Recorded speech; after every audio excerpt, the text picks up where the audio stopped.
મને એવું લાગે છે કે આ જગદંબાએ મન પહાર રાખી છે. મેં જગદંબાની કોઈ સ્થાપના નથી કરેલી, કારણ કે આદિ છે, અનંતતા છે, એ ભવાની છે, દુર્ગા છે, શક્તિ છે. એ મારાથી કોઈ સ્થાપના ન થાય, એ તો સ્થાપના થયેલી જ હોય, પણ મને એની બાજુમાં એની પૂજા આપીને એ મારા ભાગ્યનો નસીબ બનાવવાનું છે.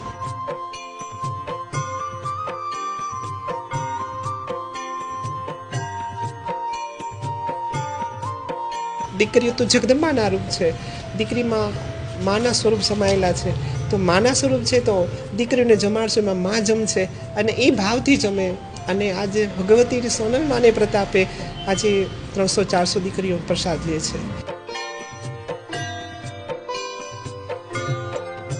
એટલે અમે અહીંયા લોટા તેડા છે, એટલા માટે એક લોટાને 7 ગણી હોય, એટલે એટલી છોકરીઓના પગ મારે ધોવાના હોય. જીવન હતું જગદંબાને રીઝવવા, પણ સંત ચરણમાં ગયા અને જ્યાં ચરણમાં જાય ને તો આખી પ્રવૃત્તિ બદલાવી નાખે. એ સંતની વ્યાખ્યા છે. સંતનો જાજા શબ્દમાં વ્યાખ્યા ન કરી શકું. જાજી રે ખમાયું સોનલ તુને ઘણી રે ખમાયું, ચારણ કુળની તારણ હારી તુને ઘણી રે ખમાયું.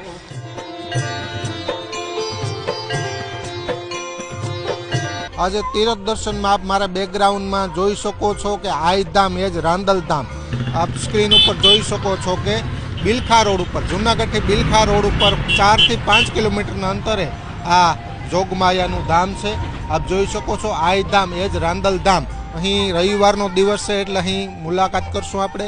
અને ગોયણી હશે એટલે કે અન્નક્ષેત્ર, નાના બાળકોને પ્રસાદી આપવામાં આવશે. તો તમામ કાર્યક્રમ છે. અને જે પૂનમમાં છે મિત્રો, એમની સાથે પણ એક સત્સંગ કરીશું આપણે. આ આઈધામ એ જ રાંદલધામ જે જગ્યા છે, હાઈવે રોડ ઉપર આવેલ છે, ત્યાં જઈએ, ત્યાં દર્શન કરીએ અને અહીંની ઐતિહાસિક માહિતીની મિત્રો તમામ વાતો કરીએ. તો એમની કૃપાથી અનેક બાળકોનો જન્મ થતો હોય છે. તમારું શું નામ? રાજ અમલાણી. દર રવિવારે આવો છો કે? હા, લગભગ બધા રવિવારે આવી. હવે દર રવિવારે? હા. મા પ્રત્યે શ્રદ્ધા? હા, મા પ્રત્યે. આખો પરિવાર આવો છો? હા, આજે તો આખો પરિવાર આવે. દીકરાનું માની કૃપાથી જન્મ થયો. હા, સરસ. બીજા મિત્રો બેકગ્રાઉન્ડમાં અનેક બાળકો, રવિવારનો દિવસનો અન્નક્ષેત્ર એટલે બાળકોનું જે પ્રસાદી બાળકોને અહીં જમવાનું આપવામાં આવતું હોય છે. રવિવારનો દિવસ એટલે ખૂબ પબ્લિક પણ છે અહીં, આપ જોઈ શકો છો. ઘણા ઘણા કર્યા છે મારા કામ, મોગલ કેમ ભૂલો, રાખી ડગલે ને પગલે મારી લાજ, મોગલ તુને કેમ ભૂલો. સેવા પૂજા મેં કાય નથી કીધા, દયા કરી કોઈ દાન ન દીધા. સેવા પૂજા મેં કાય નથી કીધા, દયા કરી કોઈ દાન ન દીધા. એ નથી પાડી ધર્મ મર્યાદ, સોનલ તુને કેમ ભૂલું. ઘણા ઘણા કર્યા છે મારા કામ, મોગલ તુને કેમ ભૂલું.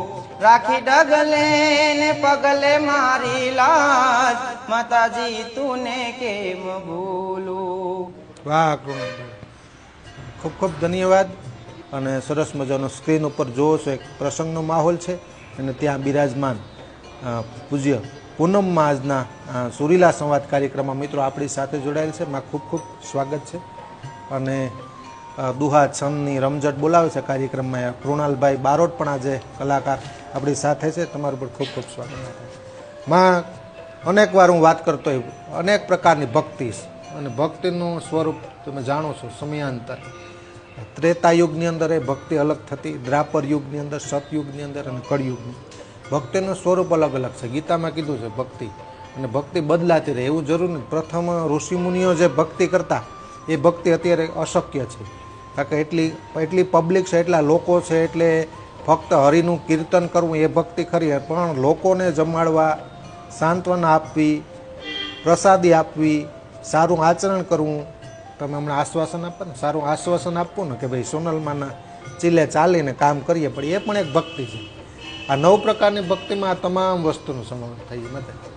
એટલે આવો એક સત્સંગ કરીએ, ઇન્ટરવ્યૂ તો શબ્દ નહીં, પણ સત્સંગ રૂપી 2 વાતો કરીએ. પ્રથમ આ દર્શક મિત્રોને યાદી કરાવી દઉં કે રવિવાર અને એક ગૃહિણી આજે પ્રસાદ લીધો. આમ તો રાંદલમાંનો વાર છે અને પ્રસંગનો માહોલ, આરતીની હાડી, અને હવે ધીરે ધીરે સત્સંગની શરૂઆત કરીએ. એમાં થોડું તમારું સ્વેચ્છાએ થોડીક વાત કરો. પહેલાં તો આપ બધાનો ખૂબ ખૂબ ધન્યવાદ. ખૂબ માં સોનલમાની કૃપા બધા ઉપર વરસે. ટીવી માધ્યમથી જે બધા નિહાળી રહ્યા છે શ્રોતાઓને અને વિજયભાઈને ખૂબ ખૂબ ધન્યવાદ. માં સોનલમાં ખૂબ એમને ભક્તિ અને શક્તિ આપે. વિજયભાઈ વાત કરી એટલે હું બહુ બોલતા ના આવડે, પણ ભગવતીના નામ સ્મરણ ઉપર પૂર્ણ વિશ્વાસ રાખી મારું જીવન છે. તો સોનલમાના જે વિચારો છે એ બને ત્યાં સુધી મારા જીવનમાં ઉતારવાની વિજયભાઈ કોશિશ કરું છું. અને બીજું કે 4 યુગ છે, ત્રેતાયુગ, સતયુગ, કલયુગ, અને જે 4 યુગમાં શ્રેષ્ઠ યુગ છે કલયુગ છે. કલયુગ મેં સંતોની મુખેથી સાંભળેલી વાત છે કે કલયુગ એ શ્રેષ્ઠ છે.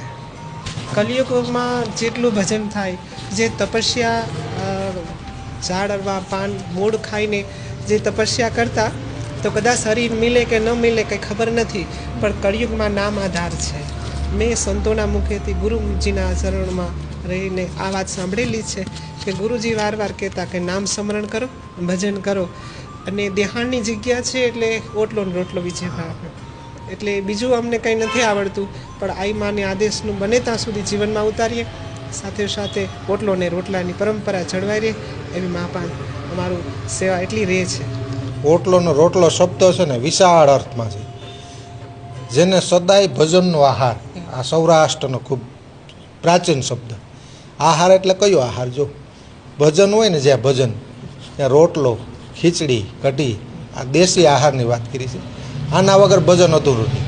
અને તમારી ભક્તિની વાત કરીએ ને, પરંપરા એટલે સૌરાષ્ટ્રનું પીરાણું અમે શબ્દ વાપરીએ. મૂળ એક જ શબ્દ આ સૌરાષ્ટ્રનું પીરાણું. ગુરુ ગેબીનાથથી પરંપરા થઈ. આપા રતા મોલડી, આપા ગીગા, આપા જાદરા, આખી આ પરંપરામાં આ થોડી વાત કરો તમે. આમ તો લગભગ અમે કોઈ ને તો સ્ક્રીન ઉપર આમ જોતા એવું લાગે કે ભાઈ આઈમાં સાથે સત્સંગ, પર તમારી પરંપરા જુદી છે. આમ ધામનું નામ છે આઈ ધામ, એ જ રાંદલ ધામ, પણ અહીં પરંપરા, અન્ન, રોટલો એ થોડી સમજવી છે વાત. આ પીરાણે સાથે તમારો નાતો, તમારા ગુરુ, એ થોડી વાત કરો. જી, અમારો નાનપણથી જગદંબાને રીઝવવાની તાલાવેલી મનમાં નાનપણથી હતી કે જગદંબાની પ્રાર્થના કરી અને જગદંબાનો કૃપાપાત્ર બની. નાનપણથી એવી ભાવના ખરી, પણ જગદંબાએ અમને એની બાજુમાં રાખ્યા. એ જગદંબાનો પ્રતાપ છે.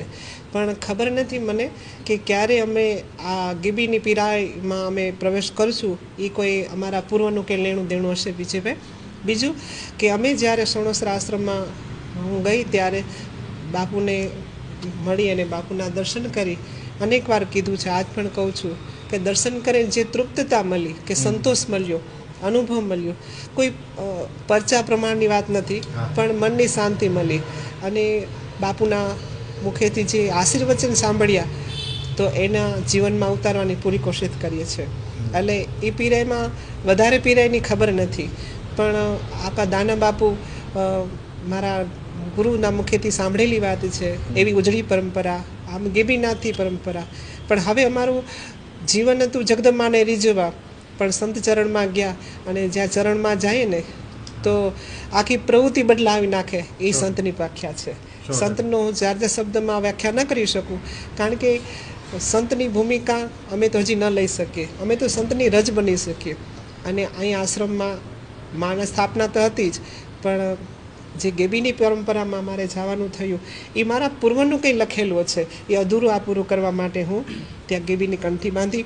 ઘણા વખત ઈચ્છા હતી કે કોઈ મારે ગુરુ માથે હાથ હોય, પણ નાનપણથી સોનલમાં, રાંદલમાં અને ઉપાસના કરતી.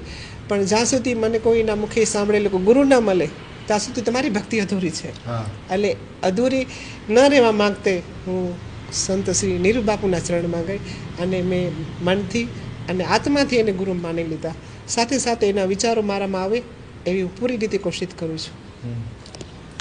માં એક વાત સમજીએ આપણે, સંત પરંપરા 12 વર્ષનો આમ તો યોગ ગણાય, તો ત્યારબાદ અહીં જે આ જગ્યાની સ્થાપના, માતાજીના ફળા, આગળ કઈ રીતે તમે ભક્તિ કરતા, કોઈ બીજી જગ્યા છે ને અહીં આવવાનું થયું, અહીં કઈ રીતે ભક્તિની શરૂઆત કરેલી? ના, અહીંયા મારા બાપુ સહિત અમારો પરિવાર નિવાસ કરતો હતો. અચ્છા. પણ મારું જીવન ભગવતીના, મેં કીધું એમ કે જગદંબાના શરણ સેવામાં, જગદંબાની કૃપા પાત્ર બનવા માટે જ તાલાવેલી લાગેલી હતી. પણ ભગવતી મને એવું રાખી છે એની પાસે, હું એને ન રાખી શકું, પણ એને મને રાખી છે વિજયભાઈ. કારણ કે એ મને પસંદ કરી છે. નકર તો અમારા પરિવારમાં ઘણા બધા હતા ને, તો મને જ પસંદ કરવાનું કારણ હું તો એમ જ માનું છું કે એની જ કૃપા છે, એને જ ખેંચીને મને ત્યાં લઈ લીધી છે. એમની કૃપાથી હું અહીંયા છું. હું મારી કૃપા કંઈ નથી, અને મારી કૃપા તો શું હોય, પણ એ મને એવું લાગે છે કે અમે 5-6 પરિવાર રહેતા, તો આજે હું અહીં એક જ છું એનું કારણ જ એ છે કે એને મને અહીં રાખી છે. બીજા કેમ ન રહી શકે? નકર બીજાનું પણ છે, મારા 2 ભાઈ, મારી મા, મારા બાપુ બધા હતા, પણ છતાંય મારા માટે જ અહીંયા કર્મે કીર્તાર હતો અને મારા ગિરનાર ભૂમિમાં ભજન કરવાનું લખેલું છે. તો મને એવું લાગે છે કે આ જગદંબાએ મન પહાર રાખી છે. મેં જગદંબાની કોઈ સ્થાપના નથી કરેલી, કારણ કે આદિ છે, અનંતતા છે, એ ભવાની છે, દુર્ગા છે, શક્તિ છે. એ મારાથી કોઈ સ્થાપના ન થાય, એ તો સ્થાપના થયેલી જ હોય, પણ મને એની બાજુમાં એની પૂજા આપીને એ મારા ભાગ્યનો નસીબ બનાવવાનું છે. અહીંની જે પરંપરા છે, અહીં તમારો ભક્તિભાવ દિવસભરનો કેવો? મેં આજે જોયું, રવિવારનો સમય છે, તો સવારથી એટલા લોકો, નાના બાળકોથી લઈને બધાને પ્રસાદી, અને રાંદલમાંનો વાર છે, તો દર રવિવારે વિશેષ કાર્યક્રમો, અનેક લોકો આવે છે અહીં, શ્રદ્ધા ભાવ, અનેક લોકોની માનતા, કામ પૂરા થતા હોય, બીજા વાર્ષિક કાર્યક્રમો થતા હોય, એ થોડી વાત કરો. જી વિજયભાઈ, અહીંયા અમારે વાર્ષિક ઉત્સવમાં સોનલ માની પોષ સુદ બીજ માનો પ્રાગટ્ય દિવસ આ સોનલ માની, અને વર્ષોથી ફોટામાં પૂજા કરતા હતા, પણ માની કૃપાથી, માની જે સ્વરૂપ માન બિરાજમાન થયા, એને 3 વર્ષ થઈ ગયા. અને સોનલ બીજ છે, સમૂહ લગ્ન છે, એમ અનેક વાર પ્રસંગ થાય. છેલ્લે હમણાં મારા સાદર વિધિ અનેક સંતોના હસ્તકે થઈ, અને સપ્તાહનું આયોજન કરેલું, એમાં પણ સમૂહ લગ્ન રાખેલા, રાંદલમાના લોટા રાખેલા. અને રહી વાત રવિવારની, તો રવિવારે જે ભક્તો આવે છે એ પૂર્ણ શ્રદ્ધાથી આવે અને કોઈ આસ્થા રાખે એટલે એના લોટા તેડે, પછી એને કંઈ બાધા પૂરી થતા એની બાધા પૂરી કરે. અને આશ્રમમાં અમારે દાણા દોરા કે ધૂણવામાં અમે માનતા નથી, જે સેવક સમુદાય છે એ પણ ધૂણવામાં માનતા નથી. એટલે એની હિસાબે આજે અમે જે કંઈ કરી રહ્યા છે, અમને કોઈ કરાવે છે વિજયભાઈ, અમે નથી કરતા, નિમિત્ત પાત્ર બનીએ. પછી રહી વાત ગોળણી જમવાની, તો એવું લાગતું મને, કોઈ સંતોએ કીધું કે દીકરીઓ તો જગદંબાના રૂપ છે, દીકરીમાં માના સ્વરૂપ સમાયેલા છે, તો માના સ્વરૂપ છે તો દીકરીઓને જમાડશો, એમાં મા જમશે. અને એ ભાવથી જ અમે શરૂઆત કરેલી. અને આજે ભગવતીની સોનલ માને પ્રતાપે આજે 300-400 દીકરીઓ પ્રસાદ લે છે, અને નિસ્વાર્થ ભાવે અમે પોતે જે થાય એ સેવા કરશું. અહીંયા કોઈ પૂજારી નથી, કોઈ રસોઈયા નથી, અને જે આપણાથી મનથી જે સેવા થાય, તનથી જે થાય તે કરીએ છીએ. રસોઈને આ લોકો માટે તમે પોતે જ બનાવો? હા, બેનો બધા, છોકરાઓ બધા સાથ આપે છે, પણ જે 4-5 વસ્તુ બનાવવાની હોય છે એ મને મા સોનલમાં નિમિત્ત બનાવે છે. અને આ ગોયણીની વાત કરી માતાજી, અનેકને રાંદલમાંના લોટા તેડવા હોય એવું હોય, તો અહીંની પદ્ધતિ કઈ રીતે હોય? કોઈ રવિવારે નામ લખાવવું કે અહીંની સિસ્ટમ એ કઈ રીતે છે? અહીંયા અગાઉ લખાવવું પડે, કારણ કે કોઈની આસ્થા પ્રમાણે એની જે મનની ઈચ્છા પૂર્ણ થાય હોય, અથવા એને ઘરે અગવડતા હોય કે કંઈ પણ વ્યવસ્થા ન થાય, તો આ બધી વ્યવસ્થા આપણે રાંદલધામના સેવક સમુદાય કરી આપે છે. તો એના માટે અગાઉ લખાવાનું, અને એમના લોટા જેટલા છે એટલા લખવાનું, પૂછવાનું, એટલા વ્યક્તિઓ આવશે તો એનો પ્રસાદી પ્રમાણે બને, અને અગાઉ જાણ કરવાનું, બસ આ હેતુથી. અને કોઈ ફી નથી રાખેલી કે એટલા જ આપવાના કે એટલા આપવાના, કે સ્વચ્છ રીતે જે આપે અને દીકરીઓને રાજી રહે. આજ સુધી બને ત્યાં સુધી વિજયભાઈ માગવું નથી પડ્યું, અને મને વિશ્વાસપૂર્ણ છે કે આ જગદંબા સોનલ માની કૃપાથી ક્યારેય માગવું નહીં પડે. સેવક સમુદાયનો, સ્થાનિક લોકોનો, અનેક લોકોનો આમાં સપોર્ટ હશે, સાથ સહકાર હશે, કેવો સપોર્ટ મળે બધા લોકો? વિજયભાઈ, જો સપોર્ટ વિના તો કંઈ ન થાય, પણ એની કૃપાથી આ જે બહારથી આવે છે ગામનો સપોર્ટ પણ છે, ગામના વ્યક્તિઓનો સપોર્ટ છે, અમારા ગ્રામજનોનો પણ સપોર્ટ છે, બધા ગામના જ છે અને જૂનાગઢથી પણ આવે છે. એને સોનલમાં પ્રેરણા કરે છે એટલે દર રવિવાર પણ સેવા કરવા વિજયભાઈ આવે છે અને બધા સેવા ભાવથી જ આવે છે. કોઈ પૈસા લેતા નથી, કોઈ જગ્યાએ કંઈ પગાર અમે આપતા નથી એને, પણ એટલી પ્રાર્થના કરી કે એ સેવા કરે ને માં એનું ભલું કરજો બસ. ઘણા બહુ બધા વર્ષો થયા છે. અચ્છા, હમ. આ તમે ટૂંકમાં સંભાળો છો કરણ ભવાનું? એટલે અમે અહીંયા લોટા તેડા છે એટલા માટે એક લોટાને 7 ગોળણી હોય એટલે એટલી છોકરીઓના પગ મારે ધોવાના હોય. અચ્છા, આજે તમારો ટૂંકમાં લોટા તેડવાનો તમારો તો ખાલી. હા હા. બાકી આમ સામાન્ય રવિવારનું હોય, તમે કેટલાની વાર લોટા તેડો છો? અમે બીજી વાર તેડીએ છીએ અને લોટા નો તેડા હોય તો આટલા છોકરા જમવા આવે જ છે. હા બા, ઈ તો દર રવિવારે આવે. હા. આમાં કોઈ માનતા સ્વરૂપે લોટા તેડતો હોય એવું હોય કે રાજી ખુશીથી? એ તો જેને જેમ કોઈને માનતા હોય તો એમય ચાલે, રાજી ખુશીથી તેડવા હોય તો એમ બી ચાલે. તમે કયા ગામ છો? અમે જુનાગઢ. જુનાગઢ. હા. જતીનભાઈ છે આપણી સાથે. જતીનભાઈ, 2 શબ્દોમાં વાત કરો. અહીંયા કેટલા વર્ષોથી આવો છો? માની કેટલી કૃપા? છેલ્લા 4 વર્ષથી અહીંયા જોડાયેલો છું. મારે ઘરે 10 વર્ષથી સંતાન નહોતું અને માના આશીર્વાદથી મારા દીકરો આવ્યો છે 9 મહિના પહેલાં, 10 મહિના પહેલાં. અને હું બહુ માનું છું માં ખોડિયાલ, મારા રાંદલને, પાદરિયા રાંદલમાંનું મારે બહુ છે. એટલે 4 વર્ષથી જોડાયેલો છું અને જિંદગીભર રહીશ અહીંયા આશ્રમ સાથે જોડાયેલો 100%. રવિવારે આવતા હશો?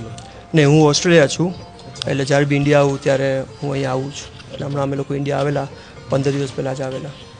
ગુજરાતમાં કયા વિસ્તારમાં? રાજકોટ. રાજકોટમાં. એટલે રાજકોટ મારા મમ્મી પપ્પા રહે છે અને અમે લોકો પુણે રહીએ છીએ. પુણે રહેતા પણ હવે ઓસ્ટ્રેલિયા જતા રહ્યા. રવિવારે તમે થોડી વાત કરો. અહીંના સ્થાનિક છો ને? અહીં રહેવા? શું નામ પૂરું?